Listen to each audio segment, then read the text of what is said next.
Καλησπέρα μου παιδιά σε όλους. Πάρα πολλοί συνδρομητές μου έχουν ζητήσει να τους πω τη γνώμη μου για κάποιο βιβλίο το οποίο θα τους ενδιέφερε ειδικά πάνω στο θέμα της καταστροφής του αρχαίου ελληνικού αλλά και ρωμαϊκού κόσμου, του κλασικού εν ολίγης πολιτισμού από τους χριστιανούς. Υπάρχει το βιβλίο της Catherine Nixey, «Η εποχή του λυκόφωτος, η καταστροφή του κλασικού κόσμου από τον χριστιανισμό». Είναι και το βιβλίο που το βλέπετε στην εικόνα της σημερινής εκπομπής.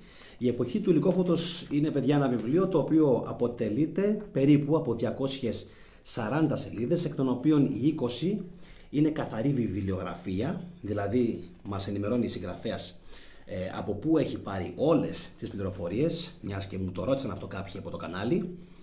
Βιβλίο της χρονιάς χαρακτηρίστηκε για το 2018 από τους New York Times, τον Telegraph, τον Spectator, The Observer και BBC History Magazine, ενώ έχει πάρει και το βραβείο Jerwood της Royal Society of Literature. Δηλαδή είναι ένα βιβλίο το οποίο ο κόσμος το αγάπησε και το αποδέχτηκε.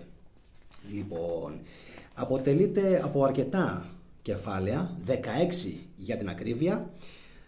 Θα σας τα πω με τη σειρά ποια είναι. Η αόρατη στρατιά, πεδίο μάχης δαιμόνων, η σοφία είναι ανοησία, περί του μικρού αριθμού των μαρτύρων, ένα πάρα πολύ ωραίο κεφάλαιο που δείχνει ότι ήταν πολύ λιγότεροι οι χριστιανοί οι μάρτυρες από αυτό που μας έχει παρουσιάσει η επίσημη ιστορία, ότι επρόκειτο για κυνήγι μαγισσών και ότι είχαν σκοτώσει εκατομμύρια χριστιανούς οι Ρωμαίοι. Ένα μεγάλο ψέμα, ανιστόρητο ψέμα.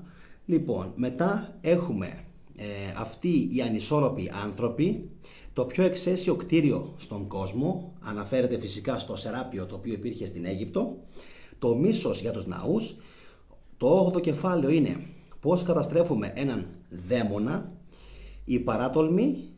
10ο κεφάλαιο, να πίνεις από το κύπελο διαβόλων για να εξαγνιστεί το σφάλμα των δαιμόνων, είναι το 11ο κεφάλαιο. Carpe diem είναι το 12ο, όσοι εγκαταλείπουν το δρόμο του Θεού για να εξαλειφθεί η τυραννία της ειδονής, είναι το 14ο κεφάλαιο. Οι πρώτοι χριστιανοί είχαν ένα πολύ μεγάλο πρόβλημα, ξέρετε, και με την ειδονή και με τη χαρά και με το χορό, αλλά κυρίως είχαν έλλειψη χιούμορ. Γι' αυτόν ακριβώς το λόγο τους ενοχλούσε και πάρα πολύ το αρχαίο ελληνικό χιούμορ. Οτιδήποτε κι αν είχε να κάνει με το χιούμορ, το σκόμα, η σάτυρα, τα πάντα, τους ενοχλούσαν τα πάντα. 15ο κεφάλαιο, ελεήμων αγριότητα, και 16ο κεφάλαιο, μια εποχή τυραννίας και κρίσης. Επειδή πάρα πολλοί φίλοι στο κανάλι και φυσικά στο Facebook με είχαν ρωτήσει από πού αντλώ αυτές τις πληροφορίες και κάνω τα βίντεο σχετικά με τον χριστιανισμό. Τα περισσότερα, όπως σας έχω ενημερώσει και σε προηγούμενες εκπομπές, τα περισσότερα δεν τα βγάζω από το μυαλό μου. Τα περισσότερα είναι γραμμένα στα ίδια τα Ευαγγέλια. Ο κόσμος δεν έχει καθίσει να κάνει συγκριτική έρευνα των Ευαγγελίων με τα κείμενα των ιστορικών της εποχής. Οπότε εκεί ακριβώς είναι που εστιάζω και παρατηρώ ένα πολύ μεγάλο πρόβλημα. Ότι αν ο κόσμος ήξερε ιστορία και αν ο κόσμος γνώριζε τι ακριβώς παίχτηκε στην ιστορία, θα κοιτούσε διαβάζοντας τα Ευαγγέλια και θα καταλάβαινε πάρα πολύ καλά τι ακριβώς παίχτηκε και ποια ακριβώς είναι η εξυπνάδα που έχουν χρησιμοποιήσει οι Ευαγγελιστές για να πείσουν και να μεταπείσουν τους Έλληνες. Λοιπόν, η εποχή του λυκόφωτος της Catherine Nixey, όπως ανέφερα και στην αρχή της εκπομπής, είναι για μένα ένα από τα καλύτερα βιβλία. Το έχω διαβάσει μέχρι στιγμής, είμαι στη μέση δηλαδή, το έχω διαβάσει δηλαδή περίπου μέχρι την μέση. Είναι ένα βιβλίο το οποίο διαβάζεται πάρα πολύ εύκολα. Θα το διαβάσετε και θα καταλάβετε ότι το διαβάσατε νεράκι, χωρίς δηλαδή να καταλάβετε καν πότε ξεκινήσατε και πότε τελειώσατε. Τόσο εύκολο διάβαστο είναι.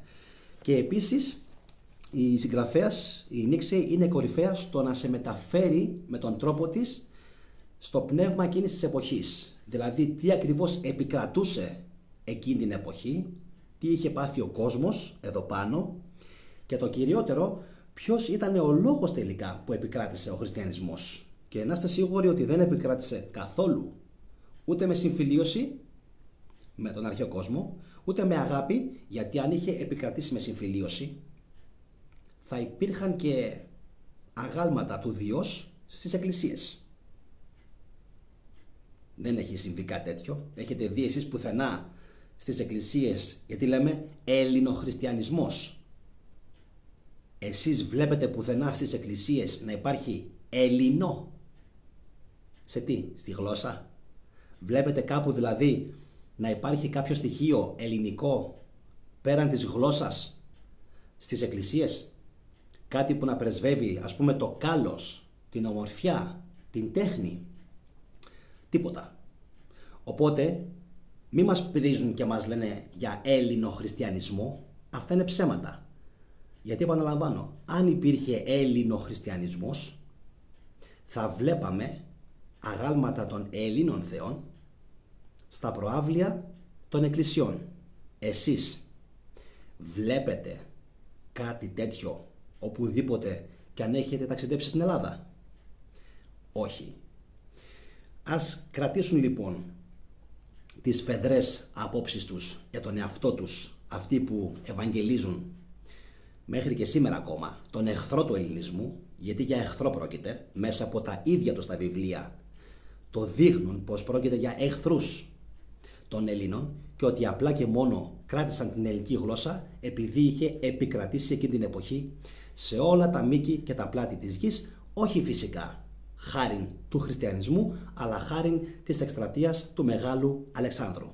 Τώρα, πριν κλείσω, να σας πω, όσοι ενδιαφέρεστε για παρόμοια βίντεο, ειδικά πάνω στην αρχαία Ελλάδα και τον χριστιανισμό, κάντε φυσικά εγγραφή στο κανάλι και ρίξτε μια ματιά στο περιεχόμενο του καναλιού μου. Αυτά από μένα, εύχομαι καλή συνέχεια σε όλους και φυσικά να αγοράσετε οπωσδήποτε το βιβλίο της Κάθριν Νίξεϊ. Καλή συνέχεια.